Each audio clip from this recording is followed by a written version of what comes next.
que vous allez bien aussi. Alors, Franck nous a préparé un petit questionnaire. Comment se passe le confinement? Chez nous, le confinement il se passe très sereinement, tranquillement. Hein. Que faisons-nous de nos journées? Peu et beaucoup à la fois. On rentre, on sort, puisque nous avons la chance de pouvoir nous aérer déjà sur place. Nous pouvons aller nous promener à 1 kilomètre. Nous avons le parc des ski, donc marcher, même voir du vélo, je crois. On peut le faire, et puis quelques petites courses. Pourquoi?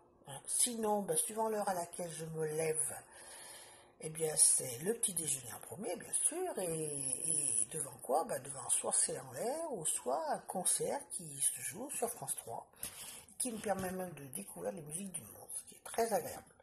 Suite à cela, je me refais un petit café que j'appelle sur ma machine, que j'appelle le café du réveil, qui me permet de le boire tranquillement tout en jouant au Scrabble avec mes 12 amis.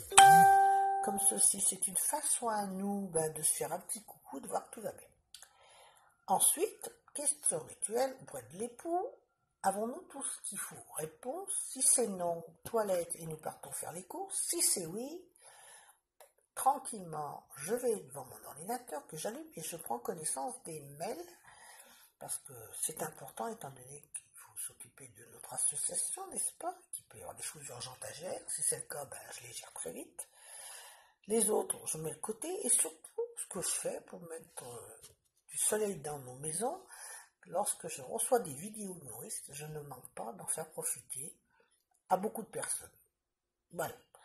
Suite à cela, je vaque à mes occupations ménagères, n'est-ce pas?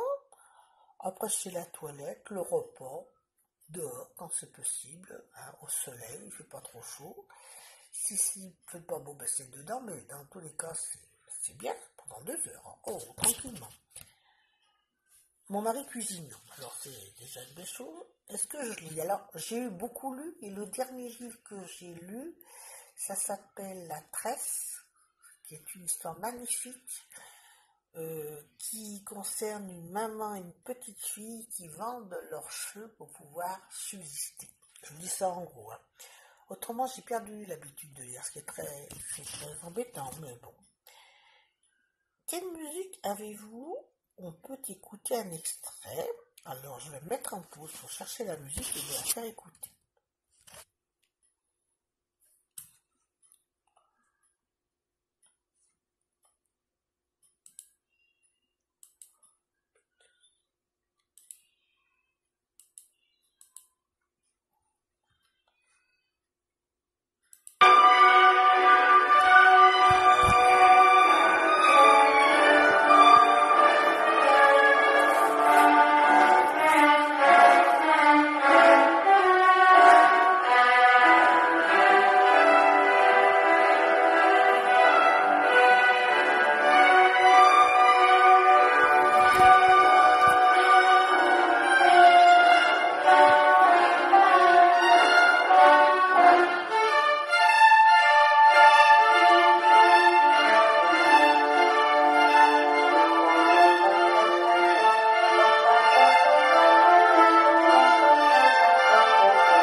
Donc, vous voyez ce que j'écoute tous les jours et ce avec plaisir, parce que j'adore la musique classique. C'est quelque chose qui m'a toujours nourri de toute petite, alors je n'y manque pas. Voilà.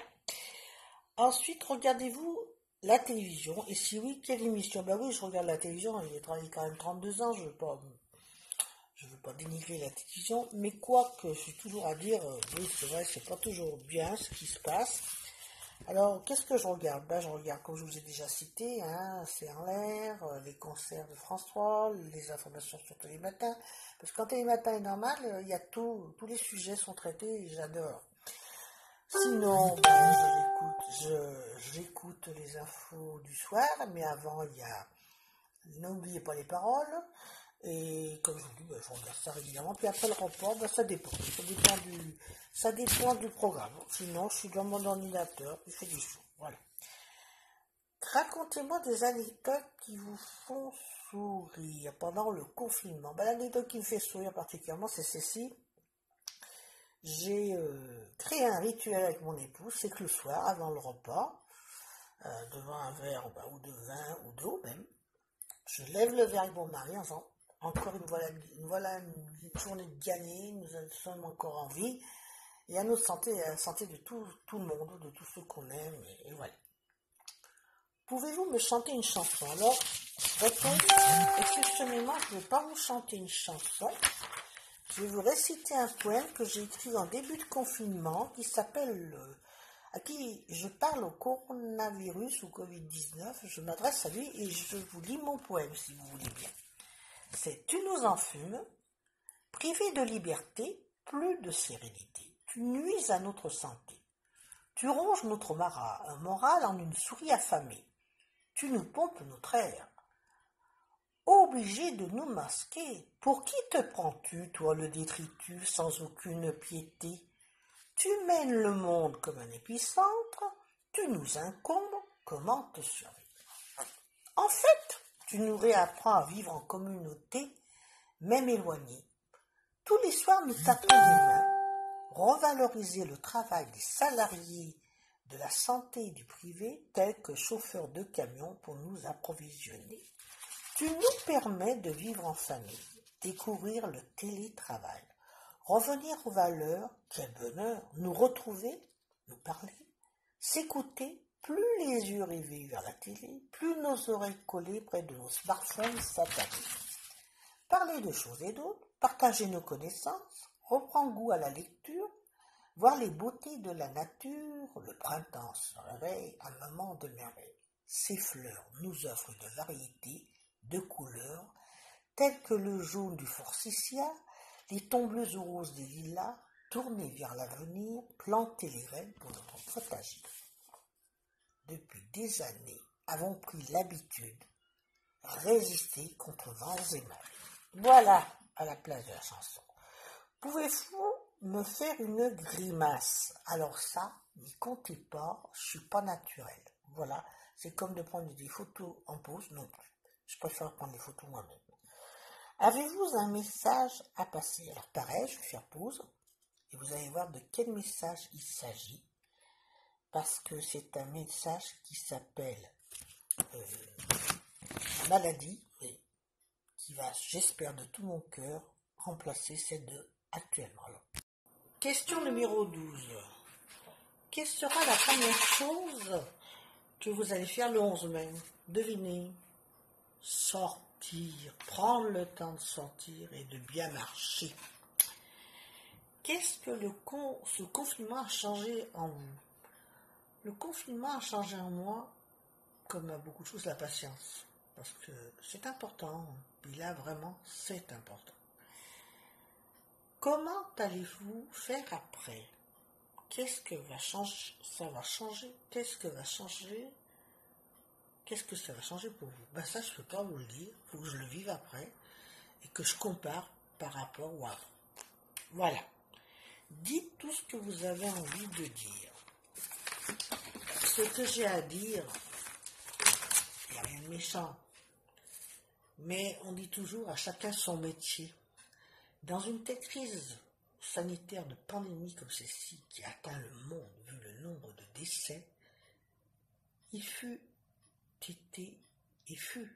bien de laisser les médecins prendre les commandes, je dis bien avec toutes les personnes de santé et autres qui étaient proches des malades, qui pouvaient les contaminer, en très proche collaboration avec le président de la République et ses ministres, pour qu'ils encadrent bien tout ce que les médecins avaient besoin au niveau logistique, fourniture, tout un tas de choses qui étaient urgentes, qu'il fallait se dépêcher d'y parer. Peut-être, je dis bien peut-être, pour éviter bien les décès. Voilà ce que je voulais dire. Et pour cela, Je vais vous chanter un brin de chanson qui a toute sa valeur actuellement, pas tout son sens. Et c'est pour ça que j'ai choisi, je la chante sans accord de musique parce que je ne les ai pas.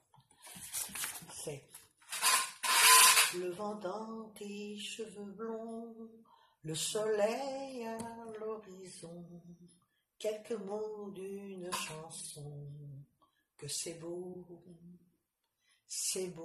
la vie, un oiseau qui fait là-haut, sur un arbre déjà haut, et son cri par-dessus tout, que c'est beau la vie, tout ce qui tremble et palpite, tout ce qui lutte et se bat, tout ce que j'ai cru trop vite, à jamais perdu pour moi, pouvoir encore regarder, pouvoir encore écouter, et surtout pouvoir chanter, que c'est beau la vie.